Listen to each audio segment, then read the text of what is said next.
Deputy Speaker, most of us will remember the sickness we felt in our stomachs when we saw the ABC 7:30s footage on board of the Allegra Express back in 2018. We'll remember the sense of anger and injustice as we witnessed the appalling conditions those 60,000 sheep were exposed to.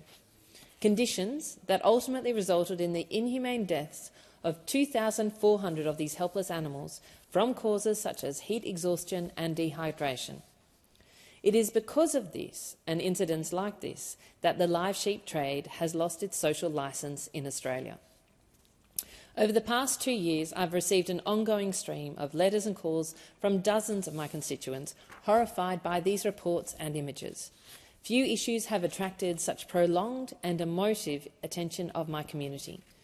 Because animal welfare is an issue that cuts through Australians, regardless of location or industry. All of us live among animals, and we're collectively appalled by instances of cruelty and traumatised by their helplessness.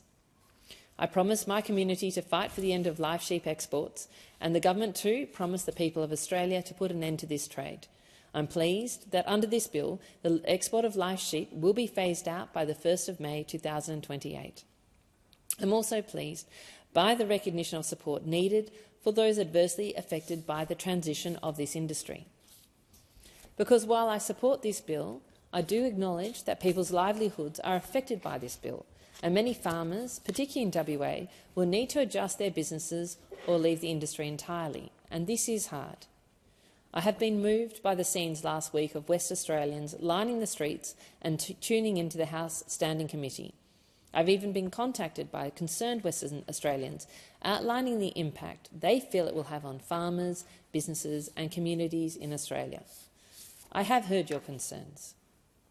And while the industry has introduced new animal welfare measures since the Allegra Express, such as mandatory vets on long voyages, I'm just not convinced that any measure can guarantee the end of suffering during live exports. The Alliance for Animals, for instance, found that 60% of voyages since 2018 have experienced heat stress while travelling across the equator and the Persian Gulf. On compliant vessels, sheep are still exposed to cramp and unhygienic conditions, 24-hour lighting, constant loud noises and inadequate food and medical care, resulting in distress and death. Furthermore, I do not believe that our duty of care for these animals stops at the point of destination. Despite our best advocacy efforts, Australian sheep continue to be handled poorly in overseas markets.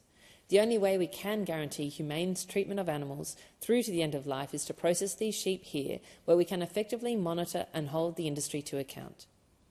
I have heard it said that Australia's treatment of live exports sets a global standard, and withdrawing from the industry will result in a void being filled by even worse conditions.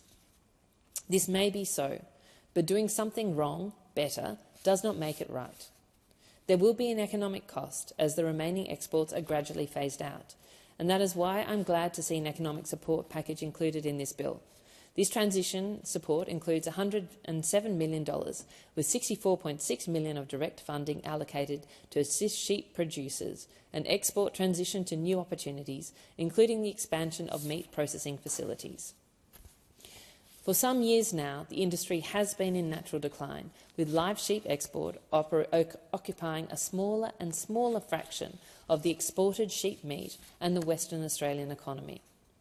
From 2002 to 2023, in financial years, the number of live sheep exported decreased by 90%. Last financial year, live sheep exports by sea made up 0.02% of WA's gross state product and only 5.4% of WA's total value of sheep exports, because the industry is already moving away from live sheep exports.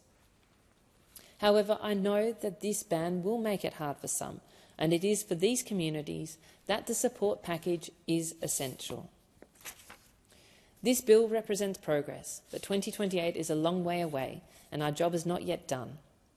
The promise to end the export of live sheep made 2 years ago, ahead of the 2022 election, and it will be another 4 years before this ban is fully implemented. While we work towards the deadline in 2028, we need to do everything possible to minimise animal suffering in the meantime as well as work with the farmers who are affected to support them in their transition. We are headed in the right direction, but we're not moving fast enough. I am pleased that the government is consulting on its Australian animal welfare strategy with a stated commitment to a national approach to animal welfare. That is absolutely essential in this country. I know the people of my electorate expect better for animals across Australia, including those live sheep exported, and they want this parliament to take action. Thank you.